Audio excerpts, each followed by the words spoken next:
당신의 비트코인을 안녕하십니까? 김경수의 크립토투데이 라이브입니다. 네, 유리님 안녕하세요. 네, 안녕하세요, 소장님. 네, 미국 증시가 하락 마감했는데요. 네. 블록체인 관련주들이 많이 하락했네요. 네, 소장님. 근데 비트코인 가격도요, 많이 떨어지고 있어요. 네, 어제 말씀드린 것처럼 큰 호재거리가 없기 때문에 네. 당분간은 횡보하면서 단기 하락의 가능성이 높습니다. 네, 알겠습니다. 그럼 오늘의 뉴스를 먼저 볼까요? 네. 먼저 주요 경제 지표 보겠습니다. 금은 1g당 56,737원으로 0.47% 하락했습니다. 달러화는 1,189.5원으로 0.26% 상승했고요. 위안화는 167.39원으로 전일과 큰 차이가 없습니다. 어제 마감한 코스피 지수는 2,082.83포인트로 0.7% 정도 상승했습니다. 조금 전 마감한 미국 증시의 S&P 500 지수는 2,989.69포인트로 0.2% 하락을 기록했습니다. 나스닥은 8,124.18포인트로 0.3% 하락했고요. 비트코인은 7,980.82달러로 마이너스 2.25% 하락하고 있습니다. 다음은 글로벌 소식입니다. 영국 중앙은행 총재가 리브라를 옹호하고 있는데 이유가 뭘까요?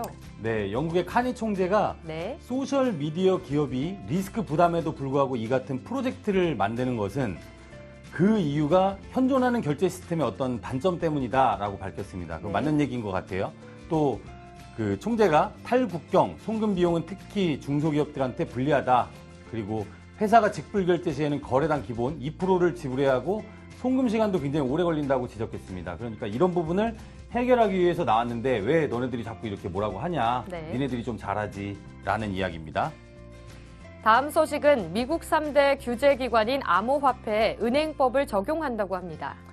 네, 미국의 3대 금융 규제 기관장들이 지난 11일에 발표한 공동 성명에서 암호화폐 산업이 은행법을 준수해야 한다고 경고를 했습니다.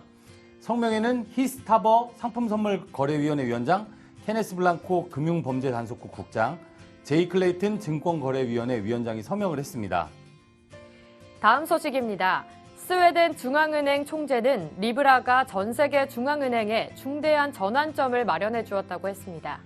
네, 총재는 중앙은행의 주요 상품인 돈에 대해서 다시 생각하게 만든 매우 중요한 사건이라고 평했고, 또 리브라로 인해서 자체 암호화폐 개발 사항에 대해서 민간 대안화폐에 고려해서 재검토해야겠다고 밝혔습니다. 네, 다음 소식입니다. 미중 무역 분쟁 청신호에 비트코인이 힘을 잃어가는 것 같습니다. 소장님, 비트코인이 금을 따라가는 건가요? 네, 아무래도 지난번에 매번 말씀드리지만 금을 네. 좀 따라가는 것 같고, 투자 분석 사이트 FX 스트리트에서는 비트코인이 8,000달러가 다음 가격 지지선으로 남아있다. 근데 이미 지금 무너졌어요. 네. 무너져 가고 있고, 이 가격을 믿을 경우에 약 7,700달러로 조정받을 것이라고 내다봤습니다. 7,700달러 선이 무너진다면 하락 추세가 이어질 수 있고, 또 8,826달러를 넘기면 반등이 가능하다라고 설명을 했습니다. 네, 다음은 국내 주요 소식입니다. 국내 최대 블록체인 엑스포 블록체인 서울 2019가 개막했습니다. 네, 어제 다녀오셨죠? 네. 같이 갔었는데 오늘도 갈 예정입니다. 그 과학기술정보통신부, 또 금융위원회, 서울시, 부산시를 비롯해서 한국의 블록체인 그 많은 협회들, 이런 13개 기관이 후원하는 국내 최대 규모의 블록체인 엑스포입니다, 이게. 블록체인 서울 2019가 10월 16일, 17일 삼성동 코엑스 시홀에서 개막을 했습니다. 네, 어제 저도 가봤는데 참 좋더라고요. 엄청 많죠, 사람도 네, 많고. 유익한 강연도 많이 들었고요. 그리고 네네. 퀴즈도 풀면서 참 재밌는 시간이었습니다. 네. 네, 다음 소식입니다. 정부 연구기관에서 암호화폐가 몰래 채굴되었다고 하네요. 네, 세금. 네. 과기정통부 산하기관에서 암호화폐 무단 채굴 사건이 발생했다는 내용을 소개를 했습니다. 간략하게 말하면 국책연구원 서버에서 1년 넘게 암호화폐 채굴 프로그램이 가동됐는데요.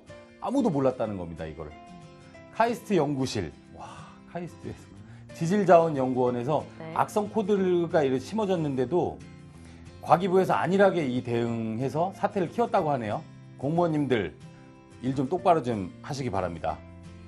네, 차세대 블록체인 대비의 장인 트라이앵글이 열린다고 합니다.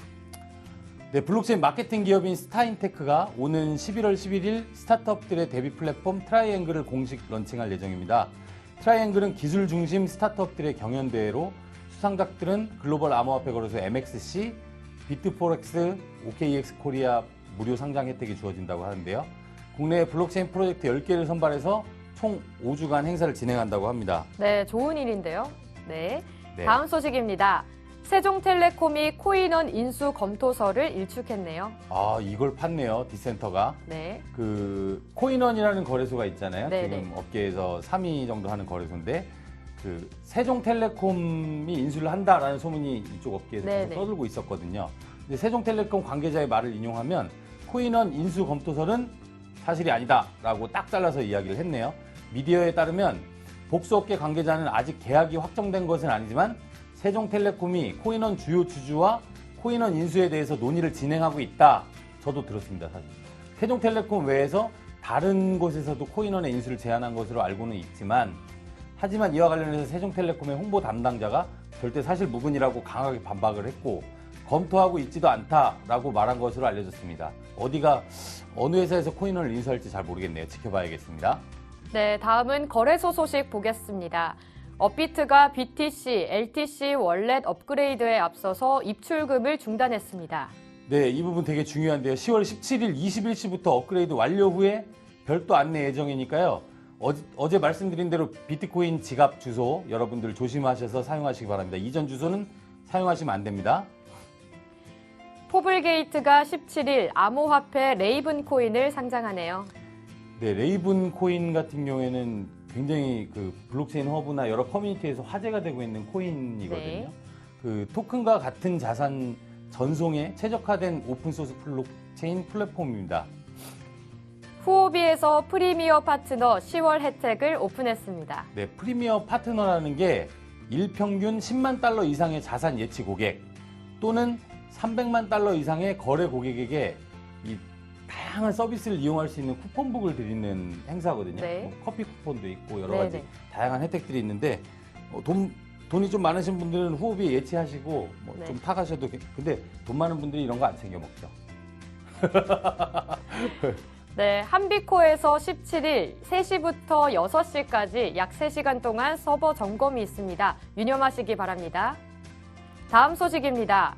빗썸에서 모네로, 사이버마일즈, 버지, 스트라티스, 다빈치의 입출금이 재개되었습니다. 네, 보안 강화가 완료되었다고 해서 빗썸이 암호화폐 5종에 5종류의 그 코인들을 입출금을 다음과 같이 재개를 했습니다.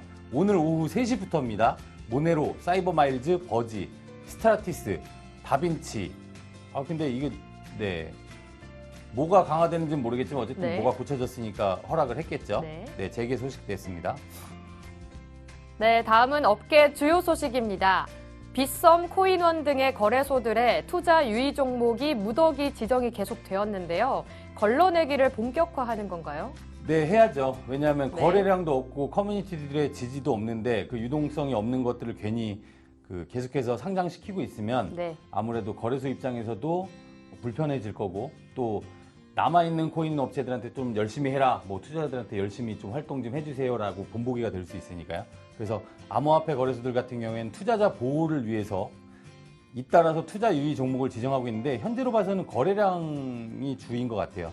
특정 기간 동안에 유의 종목으로 지정된 암호화폐들이 상장 적격성 유지 여부에 대해서 모니터링한 뒤에 지정 사유가 해소되지 않으면 상장을 폐지하겠다는 방침입니다. 네네. 무섭네요. 거래소가 갑이에요, 갑.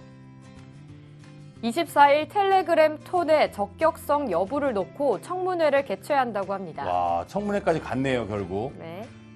미국 증권거래위원회가 텔레그램과 그램 토큰을 발행하는 텔레그램 자회사가 SEC 사전 등록 없이 17억 달러 규모의 토큰을 판매했다는 점을 문제를 삼았고 임시 중단 처분을 내렸습니다. 이에 대한 내용으로 청문회가 진행된다고 하는데 페이스북에 이어서 지금 두 번째 사건이죠. 네네. 굉장히 화제가 되고 있는데 네, 마케팅적인 요소에선 성공을 했지만 뭐 발행하기는 쉽지는 않겠네요. 청문회까지 올라온다면.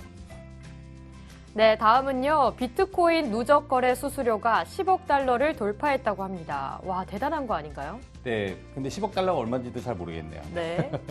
이와 관련해서 미디어가 해당 데이터가 중요한 의미를 갖는 지표는 아니지만 비트코인이 일정 기간 동안 지속적으로 사람들에 의해서 사용되고 있다는 증거다라고 이런 의미를 부여했습니다. 네. 수수료가 큰 폭으로 상승하는 것은 그만큼 네트워크가 많이 이용되고 있다는 것인데요. 비트코인 실제로 많이 해외 송금 같은 데서 많이 지금도 네네. 이루어지고 있습니다. 실제로. 네, 다음은 투자자 여러분들의 질문이나 최신 투자 트렌드를 전문가에게 갑자기 전화를 걸어서 물어보는 친절한 경수 씨 코너입니다. 아주 사소하거나 쉬운 질문도 상관없으니까요. 댓글 많이 남겨주시기 바랍니다.